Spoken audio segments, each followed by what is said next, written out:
guys.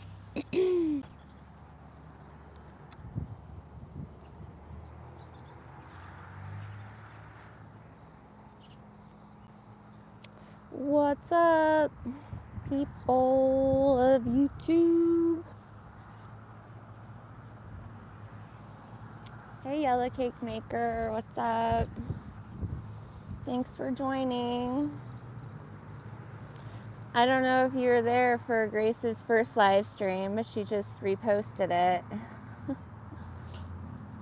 I just start my live stream and literally a recruiter calls for a job. It never fails. So yeah, I've been having lots of traumatic events kind of stacked up on top of each other lately. It's kind of weird.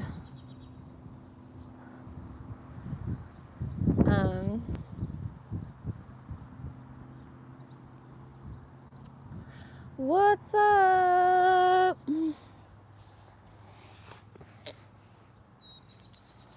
Let me try to put my hair in this baseball cap, and then we'll get down to business. I saved a goat. Hopefully I saved it. Oh, yeah. Well, it's pretty disgusting behavior. Hold on a second.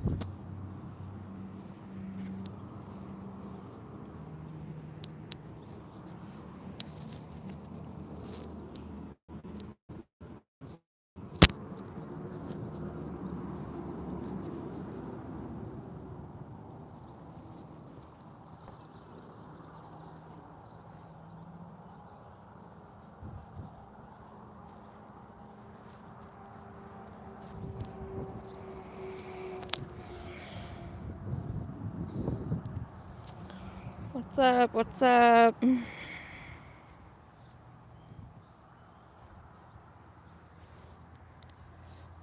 Yellow Cake Maker says, I just made homemade rice cereal, goat milk, and blueberry puree for my baby. All organic, nothing store-bought. So excited. Oh, that sounds awesome. That's awesome. What's up for your baby?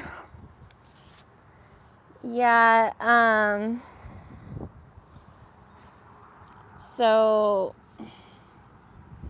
we're parked in this area looking at this fenced area here, and I have it on my last shorts video that I posted, but there used to be a little goat that lived in that backyard. I don't know if it was a pygmy goat. It definitely wasn't a full grown big goat. It was kind of like an in-between pygmy, and it was cute. From far away, at first we couldn't tell if it was a dog or not, because it was scampering around and had all this personality and was and so I had walked over to it to film that short video, and it didn't have as much interest in me as I thought it would. But it did come over and smell my hand, and it has the same colors as Sammy, my cat. It's orange creamsicle, white and a creamy orange. And so I filmed that little short video of the goat, and walking over there, I got all these thorns in my flip-flops, so I kind of spent a moment over there on the curb picking out the thorns, and then walk back to the RV. And yesterday morning, I look over there, and the people had put out a little kiddie pool, a little blue plastic kiddie pool for the goat, I guess. And in the process of doing that, they must have let in their other dog, because now there was a dog in the pen with the goat. And the dog literally had the goat by the neck and was doing like head slams with this little goat, and like doing like a, that kind of stuff, and then like slamming the goat. And I was just like looking at from my RV, like looking at it, and I was like, like are they playing? Like, is this like, why is, because the dog had been in its own enclosure, kind of more farther away from me. It's like a husky with the ice blue eyes. So then I look back, and the goat is like free, and the dog is like, standing right next to it and barking at it like ruff, ruff, ruff. And the goat's kind of like starting to charge it, like to protect itself. And then now the goat had moved into its little like enclosure, and it's backed up against the wall, and the dog is like going into the goat's enclosure, and it's like, and the goat's trying to like ram it as best as he could. The goat had like little baby horns. So I'm like to Dimitri, I'm like, you have to go over there. And he's kind of just like, and our neighbor here, he had been walking his dog, and I had seen him kind of walk past when the husky was, kind of snarling at the goat that was backed up into the pen. And it's like he didn't really do anything. He kind of, and so I'm like putting on my jacket, I'm putting on my flip-flops because I know it has like really bad thorns. So I'm like, oh my God, this dog is gonna kill this goat. Like the goat is backed into a corner, and nobody's doing anything. So I'm like now running, like I'm putting on my coat, and like running over there, and I'm starting to clap my hands like, hey, hey, hey, stop. And I get over there, and the dog like, kind of looks at me, and then goes back to like barking and going after the goat. And then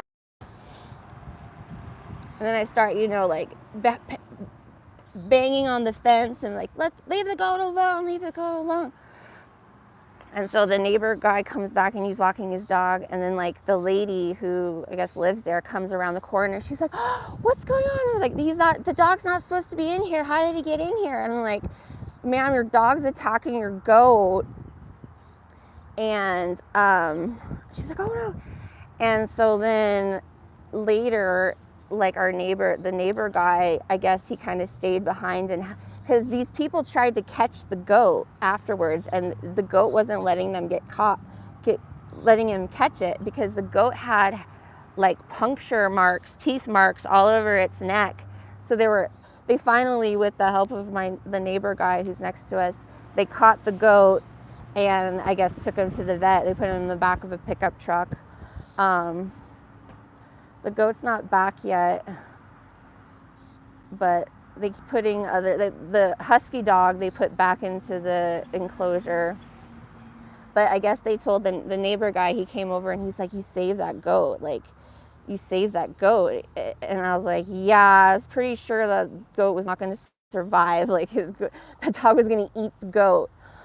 And he's like, yeah, the people said that husky is a purebred husky, and he does that to every other animal he comes in contact with. Like, this isn't the first time that he's like done the neck bite, wrestle to the ground. But it was weird because it's like I'm sitting there and I'm watching it, and it's like, you don't know if people like make their dogs and goats friends, and like you might see, I don't know, I don't watch TikTok, but there might be like, dogs and goats playing, but this was like more violent. And it's like, I'm always freaking the first responder. Like, I'm always the person that does something. Like people will literally watch like something die, something get murdered in front of them, and they won't do anything. Like, I've witnessed it so many times. Like, I'm the person that responds. Like, nobody will do anything. I'm the one that has to do it. I'm the one that has to like interfere and say no. Like,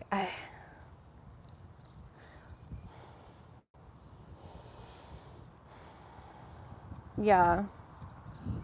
So I called into Grace Thorpe's channel this morning and told my rape story, because she was talking about how she's tired of all these women with their like she tied it saying that women lie and say they don't like to be dominated, and then they want to talk about their rape. She was like lumping in all these people together.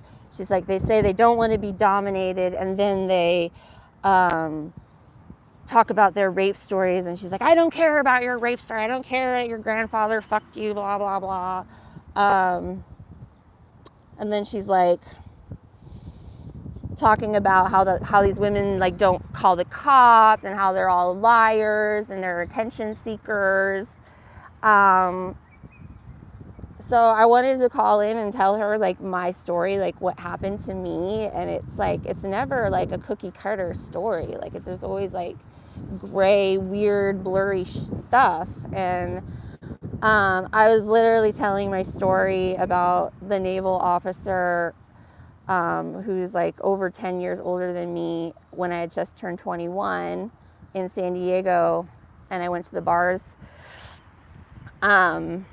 How he fed me shots. He kept buying me Jaeger shots and like, you know, come on, another one. And I remember the bartender going like, oh, you know, you should cut her off. And he's like, no, another round. But she was literally interrupting me like every, you know, moment of my story, and calling me a liar and saying I was making it up. And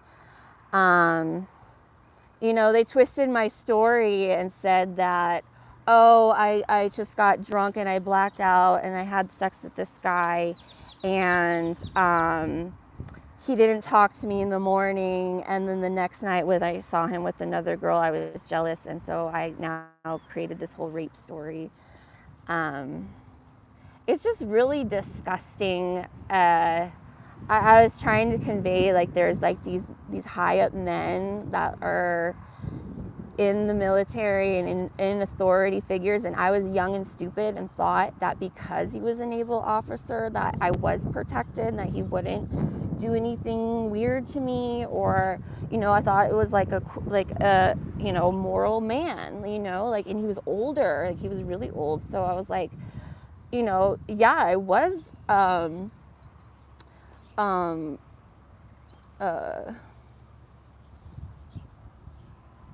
what you call it, honored that he was picking me, and he, you know, and when he brought me back to his apartment, which was like basically right behind the bar, he lived like in a place by himself right behind the bar.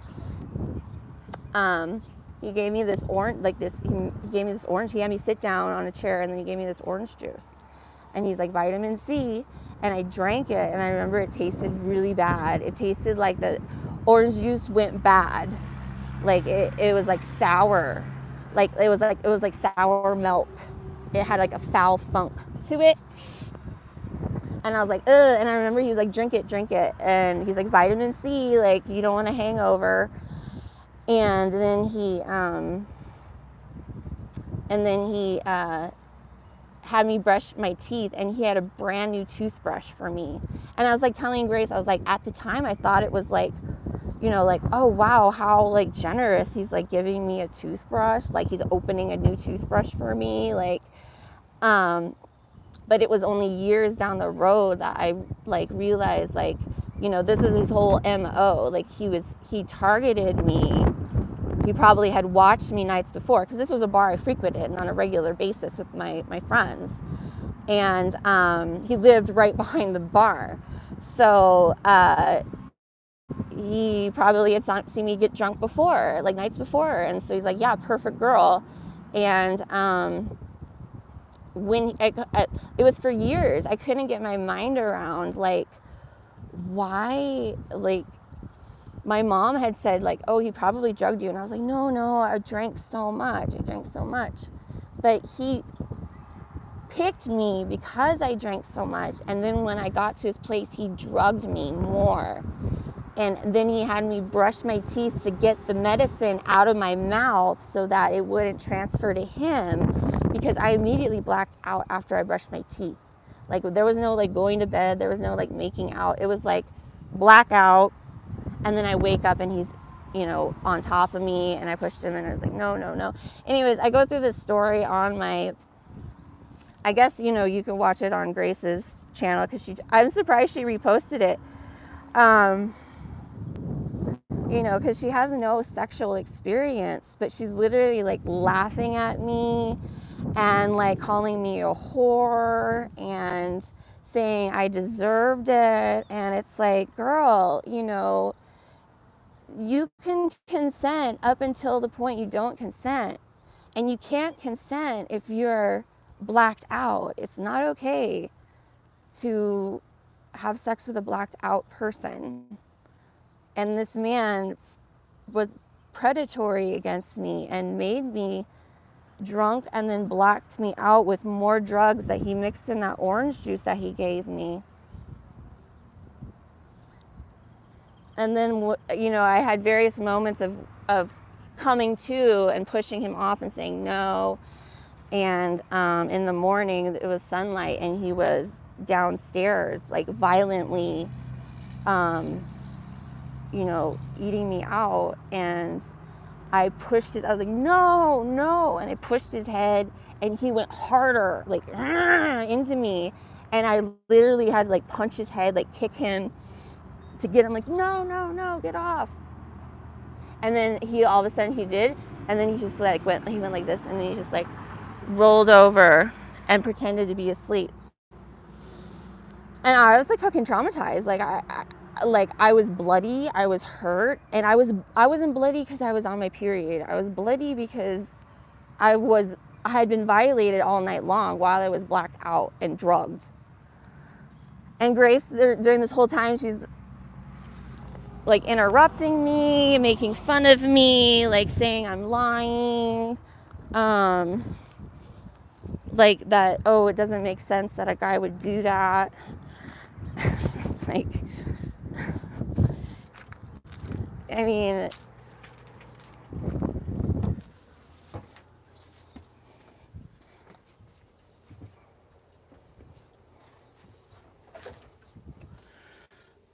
it's really gross, like how you can, while a woman is sharing her story.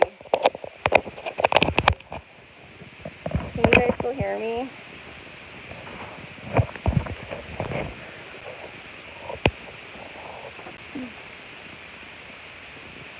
Can you still hear me?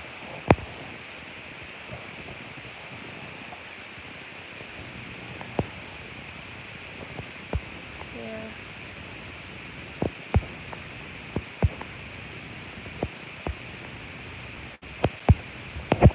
So, I don't know how many times I said that it was, when I turned 21, and it was like in 2005, I think.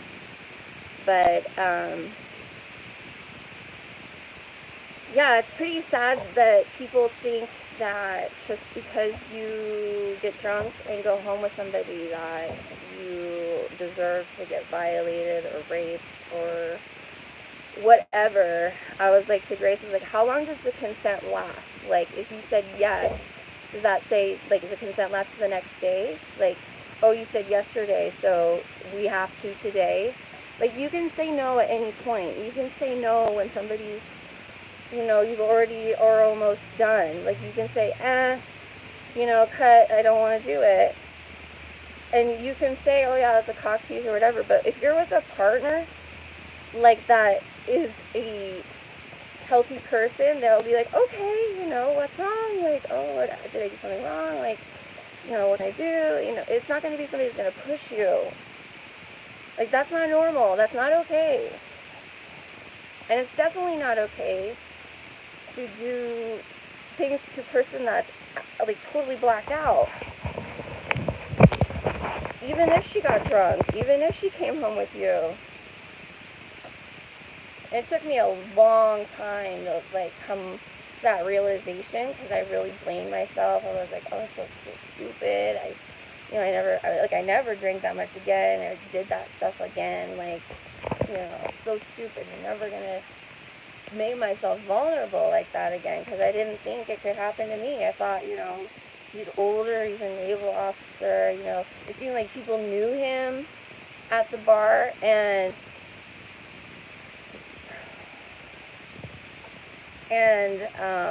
the next, like, my girlfriend's boyfriend, he wanted to go beat him up and stuff, and he was in the army, and we were all in college, and I was like, no, no, no, no, like, just leave it alone, like, just forget about it. Like, I was planning never to go out again. Like, I was just like,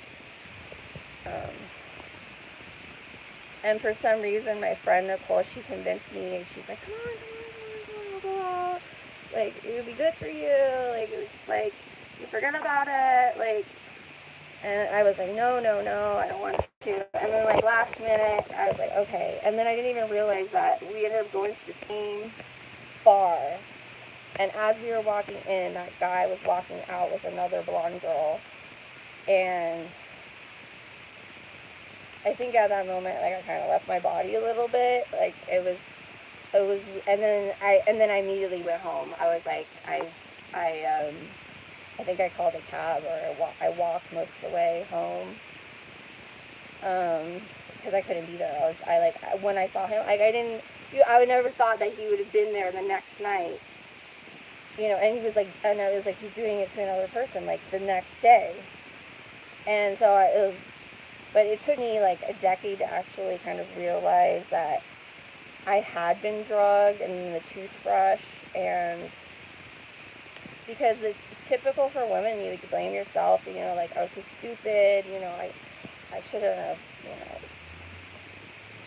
shoulda, woulda, coulda, but that still doesn't excuse the person that's the predator, the abuser. Like, that's not a normal man-woman date. He, like, chose me. Like, he probably had stalked me out, like, as a prime person to pick. But Grace and her dad tried to spin it later, like, oh, because I saw him with another girl the next day, I'm jealous. So I fabricated this whole story. To what? Like, I never reported the guy. I never let my friend's boyfriend beat him up. Like, I kind of went into seclusion. I never went out. Like, I didn't go out again. Like, I buried my head in the MCATs. Like, I was studying for the MCATs. And that's right when I decided to have my brain scanned at the neuroscience department at UCSD. It's something cool to do, since I wasn't going to go to the bars anymore and stuff. So it's like,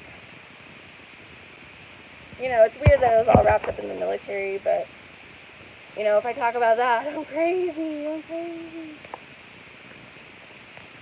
But it's really sick, because it's like, Grace hasn't had really any life experience, and, she doesn't understand what it's like to be in college, and I know kids aren't as promiscuous as they were when I was in college, but, it's normal for 20-year-olds, 21-year-olds to hang out, you go back to the other person's house, watch a movie, make out, and then you go home. It doesn't mean that you have consent for them to do whatever they want to your body. Like, just because you're naive and stupid doesn't mean that people can rape you. Like, people can drug you and rape you. Like, it's just this weird. So yeah, so she reposted that of her laughing at me and calling me a liar and saying that I'm, like, jealous and I'm a whore. And she really just looks like a sociopath. Like, I don't know what would be the reason for me making up this story and talking about it with all these details. Like, if I wanted to make up a rape story, I probably would make one up where I wasn't drinking and I wasn't, making stupid decisions. But, like I was telling her when she cut me off and interrupted me, it's not to say, like, like, maybe I was, like, I knew he was older. I knew he was expecting sex. I wasn't stupid. So it's like, yeah, maybe I had made the decision to have a one-night stand with this naval officer man. But why would he have to drug me? Like, I already was coming home with him. He literally he sat me down the moment we walked in and made me a drink, and he was like, vitamin C. And and I didn't want to drink it because it was gross, and he's like, drink it up, vitamin C, you need it. It was like his MO, like this is what he did. It's not like a weird, cock tease and no. I was already there, I was willing, I was there. But this is like, they call it sleeping beauty syndrome. There's really messed up people like Bill Cosby and stuff. It's like the step before necrophilia, that they want the woman asleep. They want her comatose. They want her totally vulnerable. They drug the person so that they don't move. Next step is a dead body. Like, oh yeah, you can have your way, and they're not going to fight back. Oh no. Like, this also feeds into this, like the sex bots. You can just do whatever they can be still, not move. Like this, like literally, like people are rationalizing that it's okay to have sex with a person's body that's not moving. Like, that is not normal. That's not normal sex. Like, if the girl passes out, you stop. Like, you don't keep having sex.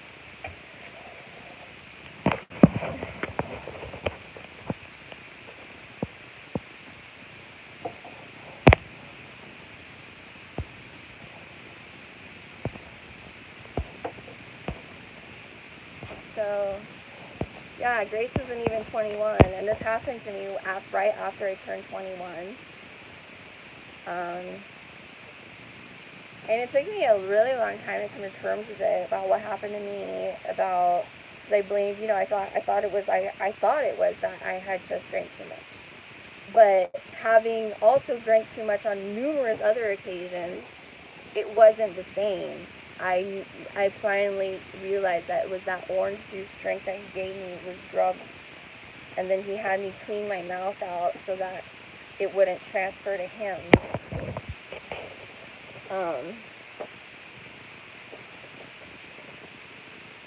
But I had boyfriends, like, after, serious boyfriends, and, I had this, thing to tell them what happened to me. And when I finally told them, they, like, got angry. I had this ex-boyfriend, and I told him when we were at Disneyland, in a hotel at Disneyland, and he left. He was so mad. He was, like, mad that I had let myself be violated like that. And I was just, like, I couldn't understand, like, I just told you, like, something really bad that happened to me, like, something that makes me feel really bad about myself. And it's like he, like, doubled down on it. And it's kind of like this, Grace person and stuff, like, I don't know. It's really weird, somebody judging other women that she's never even had sex before, and she wants to try to judge women as being whores. And you're talking about sex with your dad every day online, but it's, like, so unhealthy, like, gross. You're sitting there listening to him talk to me about being my daddy and spanking my ass and leaving a handprint for hours. Like, doesn't that make you feel uncomfortable that your dad is, like, talking about me being his daughter? Like he thinks about you that way. Like, doesn't that bother you? Like, but she wants to ask me about my story and then, like, pick it apart like I'm some liar, or that I'm making it all up and that my story doesn't make sense. Oh, and she also, I told the story of my wisdom teeth. I'm like, Grace, you're not listening to me. Like, the first time they did the wisdom tooth extraction in the office, with the oral surgeon in the dentist office, oral surgeon's dentist office, they do conscious sedation. They don't put you all the way under, but it feels like you go all the way under. But I was screaming the whole time, so they had to stop and reschedule me for a hospital procedure where I go all the way under general anesthesia.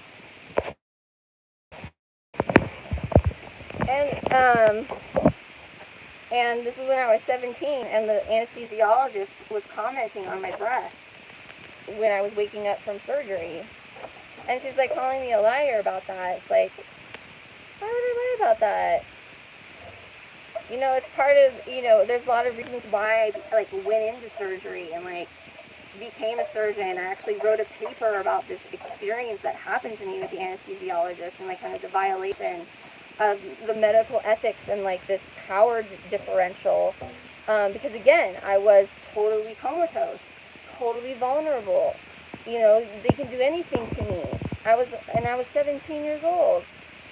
And they think it's okay for a grown doctor to be commenting sexually about my anatomy when I had like a bloody, I was all black and blue. They had just taken out 4 wisdom teeth and pulled down 2 molars.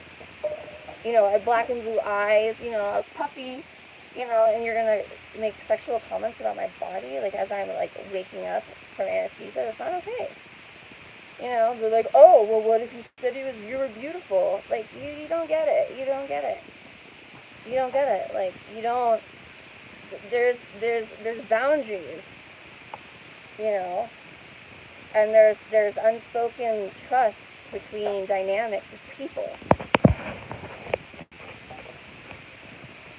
And when you're 17 years old, you trust that the doctor that's putting you to sleep that you just met that morning, and your parents trust that the doctor that's wheeling your daughter back to the operating room, because you have to get naked, you know, because they prep your body when you're in the operating room at the hospital. You have to put on a gown that's open, you know, in the front so they can prep you, you know, and then they put drapes, you know, for me it was around my mouth and stuff. But when they transfer you, they rip off all the surgical drapes and you're just laying there naked. And I know this because I've worked in surgery for many, many years, and I've been on the other end. And I've stood up for my patients when other people have commented on their anatomy. I've had nurses comment on my male patients' genitalia, and I told them that's not okay. I don't care if you're saying, wow, that's great. Oh, look at Big. Oh, you know, he's got a good pocket. You don't do that. That's not okay. This is not, you know, Playboy. This is not, you know, we get to oogle at all the bodies and take pictures and talk about this person's body part and that person's body part. Because when you sign up for this kind of work, where you're a custodian of people that are under anesthesia, that are asleep, that are sick, you know, it's not a sexual thing. You know, these are sick people. These are people that are vulnerable. And if you are in this authority position of putting them asleep, of taking care of their bodies while they're not in their bodies, you know, when you're put asleep under anesthesia, your like soul kind of leaves your body. You have an out-of-body experience. There's a trust, okay? And it's not okay for people to crack jokes about the patient's body, about their genitalia, about their race, about anything. It's not okay.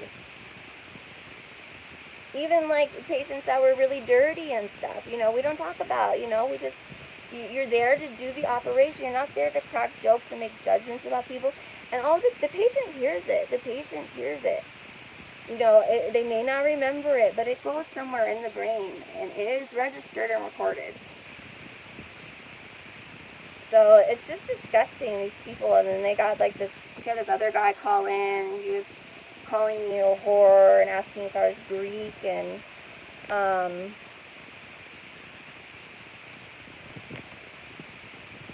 you know, I just don't know what kind of people will like laugh at somebody that's, you know, telling their trauma story and like,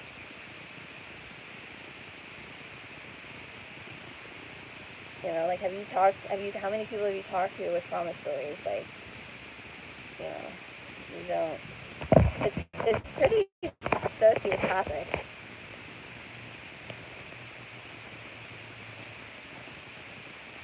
Yeah. And then to twist my story, like, you know, oh, I wasn't raped, and oh, I wasn't drugged, and I'm trying to drag this guy's name. It's like, you guys don't know who this person is. Like, I never, you know, nothing happened.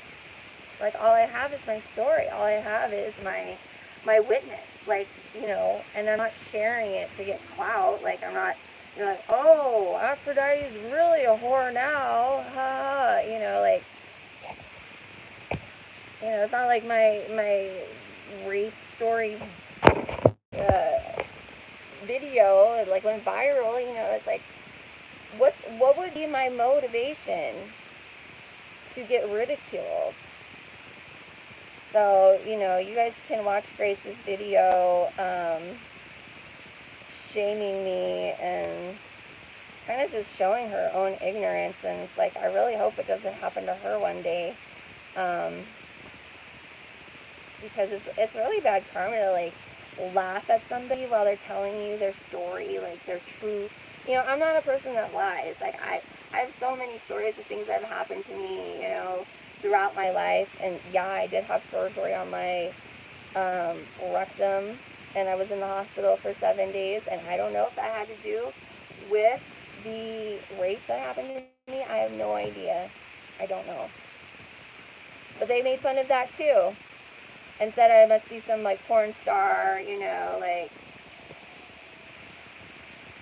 it's they want to, like, dance on topics, but the topics that they don't even really want to know about. Like, do you know about my labs? Do you know about, like, the military experiments? Do you know about MK Ultra? Do you know about, like, eugenics?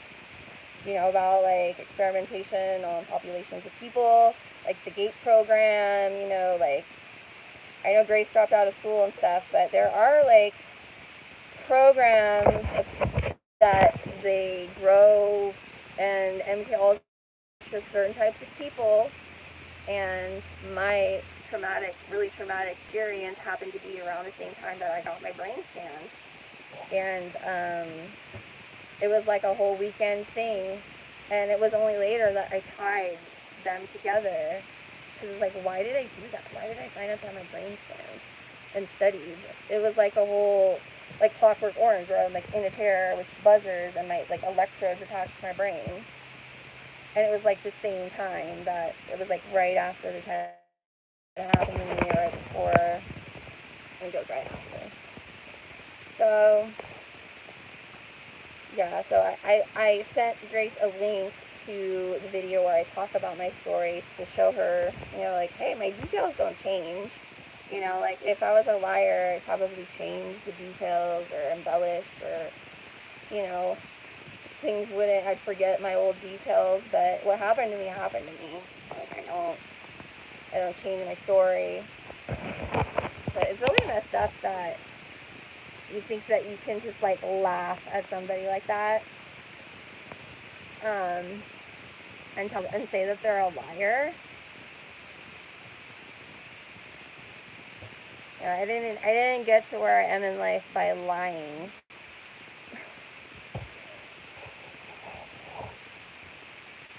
Yeah, a lot of, you know, being only 20 years old, I guess she only knows what she knows off the internet and what her daddy tells her, and this really super toxic relationship with her parents that she's, like, involved with.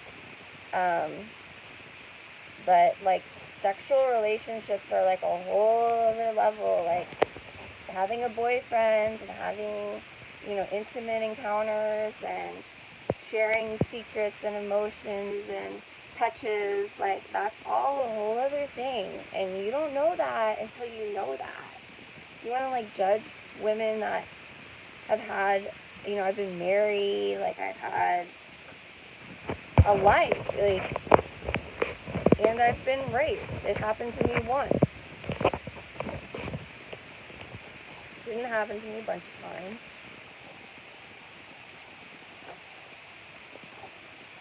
So,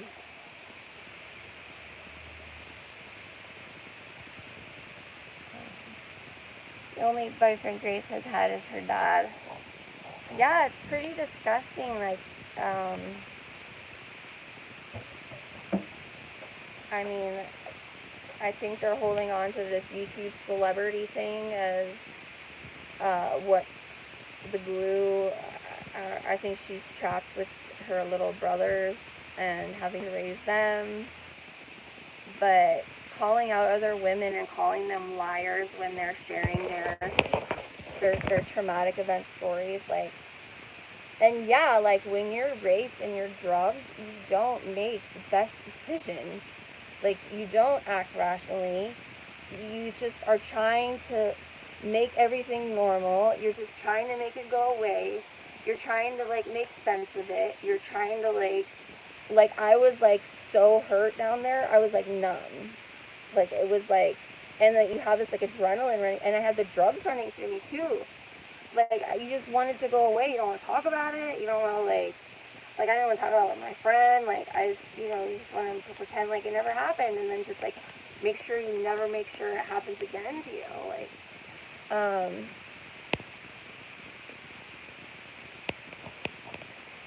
but I've had friends that were raped. I had a friend that was gang raped in South Dakota by the football team. She got she was at a fraternity party and got really drunk, and I think she got something slipped in her drink, and the next she was in a bed in her room and they were holding her down and guys kept coming in, and she was really messed up by it. Like she never had a normal relationship after that. Like she didn't trust men. She really messed up sexually. Like she couldn't get intimate with anybody. She would sabotage relationships and just act bitchy and like be super prudish and never. And I'm like, guys are gonna want to be intimate with you, but it was all from this rape that happened to her. And she's not making it up. I think she did report it to the college, but nothing happened. I think they got like detention or something. A lot of times when you report it in a college, it kind of just falls to the cracks because the college handles it.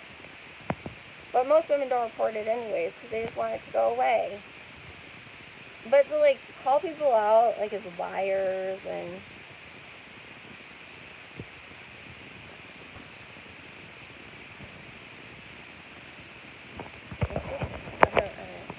I don't know, like it's sociopathic. It's just I don't know how you can claim yourself being any kind of woman of God or Jesus and literally laugh at me while I'm telling you my story of being drugged and raped and saying like, oh, he did just give you orange juice and he was just being nice by giving you a toothbrush.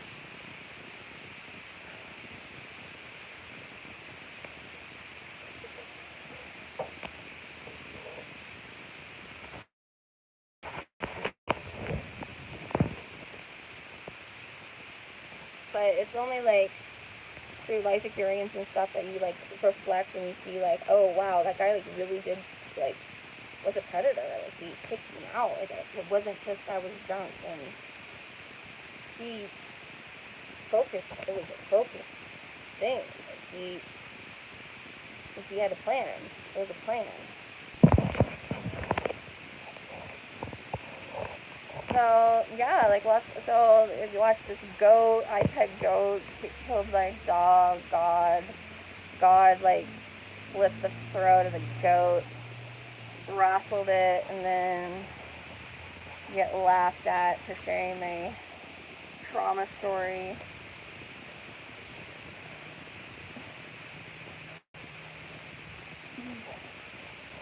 It's scary though, like these women that like justify, like mentally justify, oh well, if you're drunk and go home with a guy, that means that you said it's okay to sleep with him. It's like, do you understand the difference between having sex with somebody and having a person blacked out, laying there, and the other person doing things to a comatose body? Like, those are two separate things. One, a person is conscious. The other one, the person's not conscious. Conscious. When you're not conscious, you can't consent. So unless you had some deal with the person that you're like, hey, you're gonna drug me, and then we're gonna play dead body games, and I'm gonna play dead, and or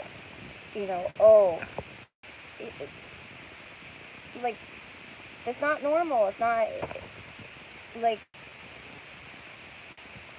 in normal relationships, you can be having intimate relations and then you don't want to anymore. Something happens, you get turned off, a phone call happens, a baby cries, you know, you get a feeling, you get a thought. It happens. Life happens. And it's okay to say no. It's okay to say you want to stop. And it's like that happens normally. That's okay. And then you restart another time. You figure it out, whatever was going on, and you start up again or whatever. And if you're with a partner, like, it's okay. You're people. Like, it's understandable. Like, oh, what's wrong? Like, oh, it's not okay to have somebody force you. Say, oh, well, you said it was okay 10 minutes ago, so we're going to keep going. And no, that's not okay. Like, it's never okay. Like, once you don't give consent, you don't give consent anymore. And you could say, oh, you cock tease, oh, blue balls, oh, this is the problem with feminists, blah, blah, blah, blah. Like, no, this is in every relationship. This is between man and wife, too. Men and husband and wife have sex, and he doesn't get in the mood for some reason. She doesn't have in the mood for some reason. Like, hey, time out. You know, I don't want to anymore. That happens. But it's one, oh, well, you said, so we're going to force it? Like, no, it's not okay. That's not how healthy intimacy works. Like, you can't force that onto anybody. And say, oh, well, you said.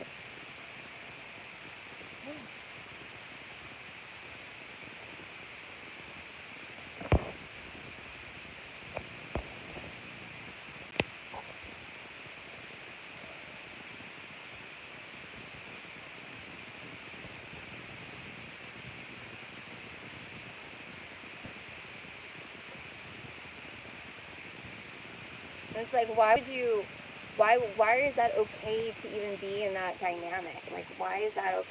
Like, why would you want to be with a guy that's forcing, oh, well, you said, so you have to, and you're like, oh, yeah, you're right, I did agree, so, okay. Like, why is it so transactional? Like, why, like, if you want sex to be transactional, it can be, but in healthy relationships, it's like an expression of emotion. Like, you're in a moment, and sometimes the moment fades. Like, and you can stop, and it's okay. Nobody's like, you're not a bad person if you want to stop.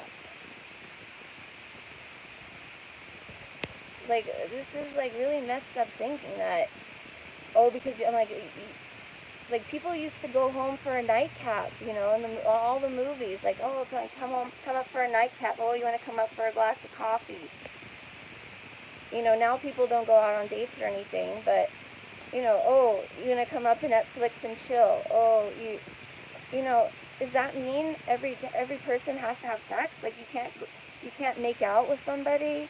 You can't go to first base, second base, third base, and say, this is really nice, but I need to go home now. I hope you call me later. It's like, oh, if you go with a person, now they have a free reign. They can stick anything they want into you, and you're just like, it's like, where's this mentality? Like, you're your own person. You can say no at any time. You can say no. And if another person doesn't respect your no, that's a violation. And you can say, oh, it doesn't matter. It's still a violation.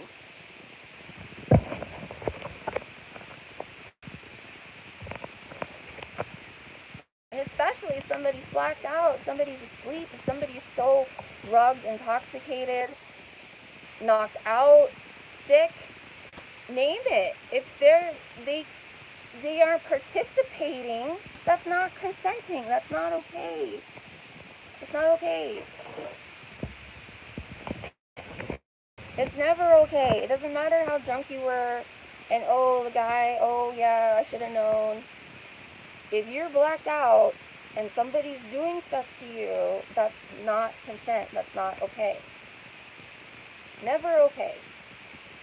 Why is that person doing things to your lifeless body? What's wrong with them? Like, that's not a normal, like, two people having an interaction, an exchange. You know, a person just wanting to poke at a lifeless body and touch, it's weird. It's not normal. It doesn't matter how drunk the person is.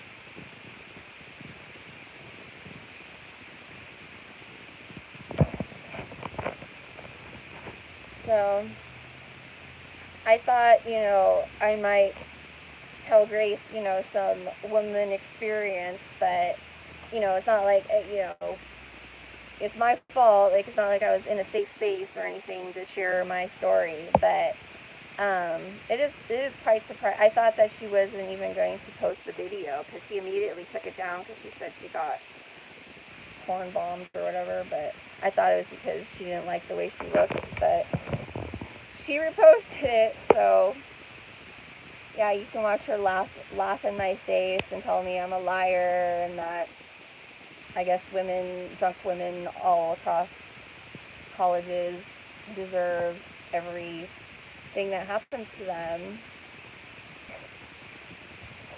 It's just ridiculous. Like men, like there are predators that are like, this guy was he wasn't in college. He was like a naval officer, and he was like picking out I just turned 21, so he knows the stupid drunk girls that are there drinking for the first time, and then he gets them drunk and then drugs them so that they're really not participating.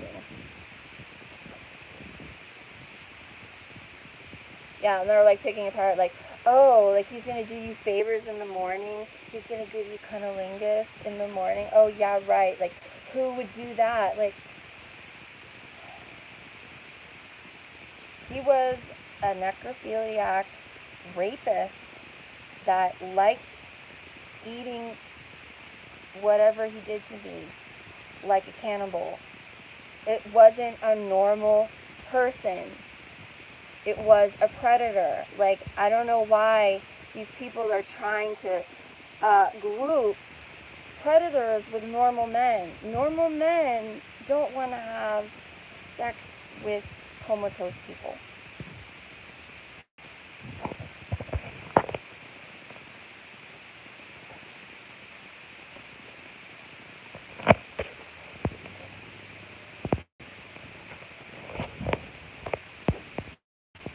Hi, Kat. Yeah, Abracadabra says, just because someone buys you drinks doesn't mean you're obligated to have sex with them. Well, that's what Grace thinks. She honestly thinks that if you accept a drink from a guy, that you are allowing him to do whatever he wants to your body. And I was like, how long is this time frame? Like, is it like tonight to the next day? Is it like a week? Is it 10 minutes? Like, where does the consent?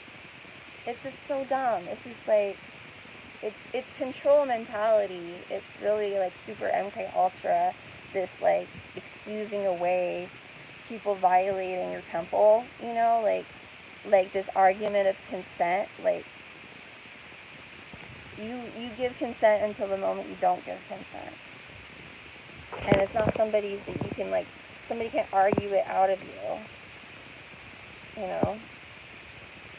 or shame you.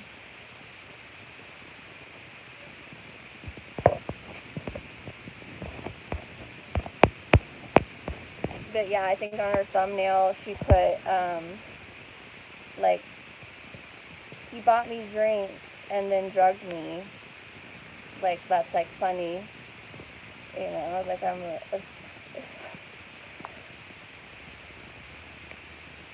and if you know anything about anything, like, that's the MO of, like, that's what date rape is, like, these guys do that are into this, like, Bill Cosby stuff, is they pick, beautiful women, get them really drunk, and then they drug them further. Like, it's the alcohol and then the GHB or the roofie or whatever. And then the woman wakes up thinking that she just drank a lot, and she has this horrible headache, she's bleeding, she hurts, she doesn't know what, she just wants to get out of there. Like, that's how it happens. Like, even in this whole, call me a liar, it's a thing, it happens.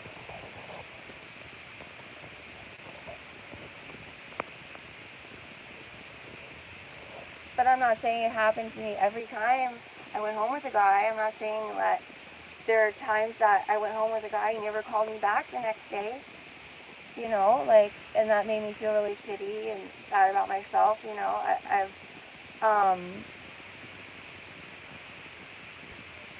gone home with, before this happened, I would go home with guys from the bars. I mean, I just turned 21, and I just make out with them and then fall asleep.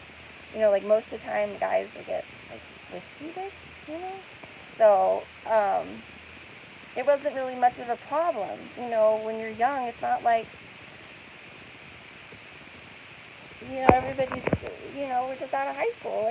It's not a big deal. It's not a big deal. At least it wasn't back then, to fool around. And, it doesn't have to happen. You don't have to have sex. But, yeah, this older guy, he took advantage of my naivety, and after that, I stopped going to the bars, I stopped, going home with randoms, and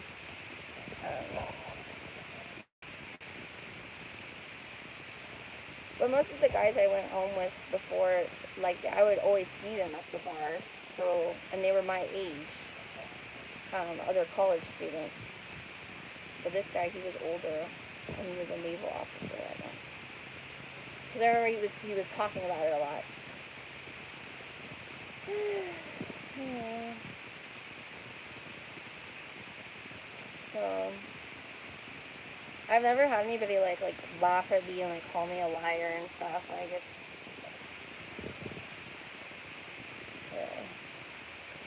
It's pretty disgusting. But I guess if you don't have any empathy or, sociopath or whatever, I understand she's trying to get views and she's, taking this, stance of being, super anti-feminist or whatever. But that still doesn't mean that, real people have real stories about stuff that happened to them. You can't just, laugh in people's faces and call them liars because it doesn't fit your narrative.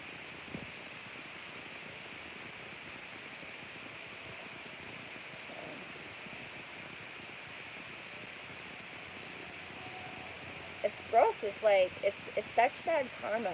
It's kind of like the boy that cried wolf, but it's I don't know. I can't imagine a woman telling me something, because I went into medicine, so I went into a field where I signed up for people coming to me every day and telling me their stories, their problems and bad things that have happened to them, and and you see 20 of those people a day, so it's you learn how to digest people's stories, and I can imagine somebody telling me something that happened and then just laughing at them and telling them that they're lying, to their face, and oh, why didn't you do this, or why didn't you do that?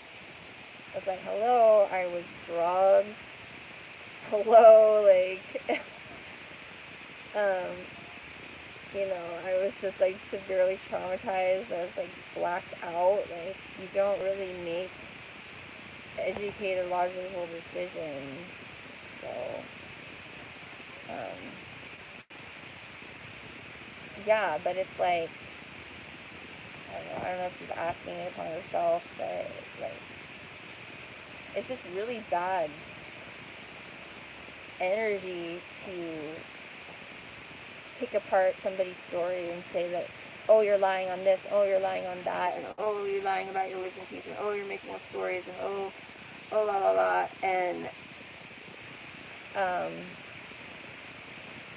that's gonna come back to you in some way. That's one day you'll learn that I wasn't lying, and these things happen to women, and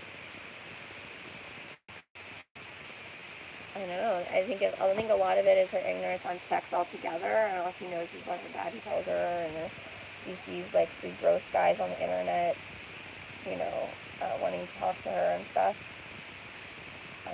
But yeah, like a real man-woman intimate relationship in a relationship, you know, it's a whole other thing.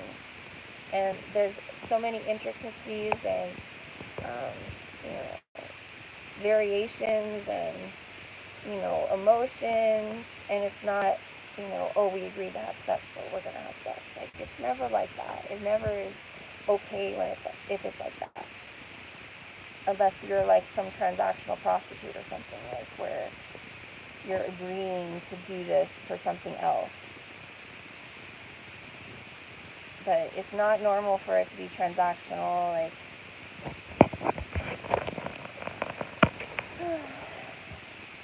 So I think this goat has a lot to do with it. It's very like alchemical. I pet goat and the dog, the fucking dog. It's the evil. Oh, evil husky.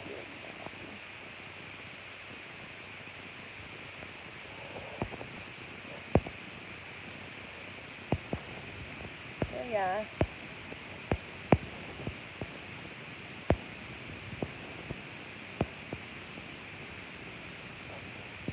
My boob was showing.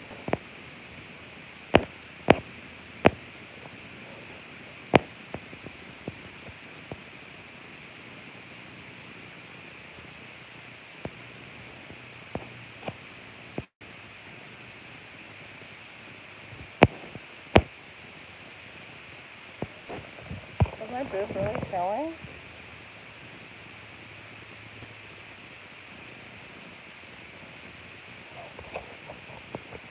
Alright, well, I'm gonna go, guys.